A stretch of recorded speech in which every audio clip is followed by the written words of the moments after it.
Hey guys, I'm Ferrousphantom, and today I'm going to start off 1.5 by showing you the rig I made for using hoppers more effectively. First off, I'm going to show you why this tutorial might be necessary. You might think it's just as simple as put a bunch of items in a minecart, and then send it so it goes over a hopper and it'll put all the items into a chest. Unfortunately, it doesn't work quite so easily. Only one item will go through, or more if the minecart is going slower. This is because some items go very slowly through the minecart and out the hopper. It's a reliable system, but not automatically.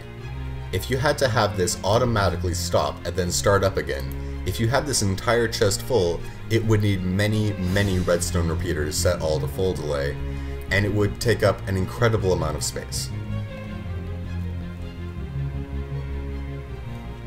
Because this is so inconvenient, I've come up with this rig instead.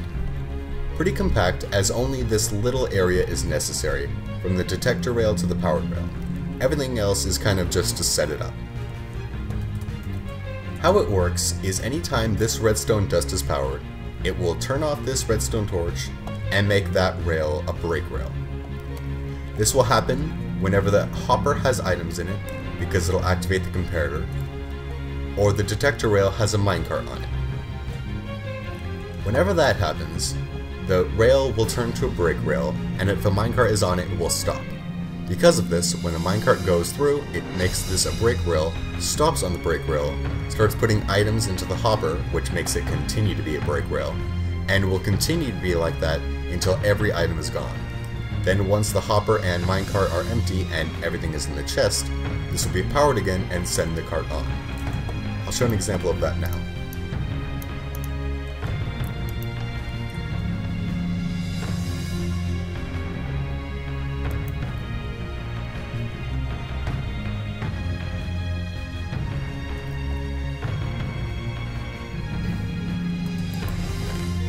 As you can see, everything is going smoothly.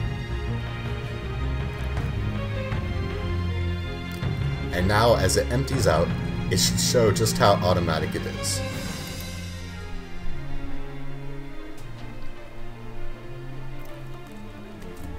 Every item has been placed into the chest, and we didn't have to do anything except for the initial launch off.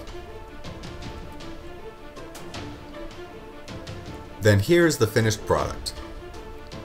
Originally, I had planned on showing you something a bit more complicated, where the system was repeated a few times, but in the end, I found that this is the most efficient method.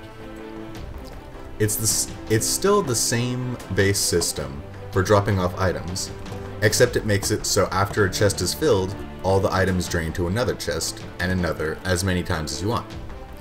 This makes it so that if the first chest is filled, it won't jam up, whereas in the previous system, if a first chest was filled, then more items will get stuck in the hopper on your second run through. The powered rail would be forever a break rail, and the chest wouldn't be able to move through. This prevents that though, and makes it so you can have several run-throughs. You can even have double chests here if you want. This is intended for a survival game, as this could be your mine. You have a setup here where you can make extra torches, tools such as picks and shovels, food, all that, and then you drop off all the items you had collected while mining in your chest. You send it off and go back to mining.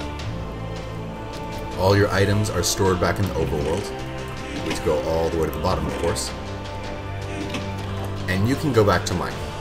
You can do this until you filled the chest 4 times here, or even more if you want, and then you know that when you come back from mining and your chest isn't there, it means it's stuck up here because all the chests have been filled. So then you walk up, you sort out all the items in your inventory, all the items in all the chests, and then you take all the items out of the minecart and it will be sent on back again.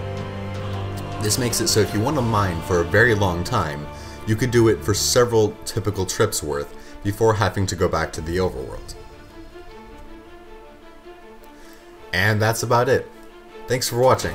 I hope I showed you something you can use, and I hope you enjoy 1.5. Don't forget to like and subscribe, and I'll see you all next time.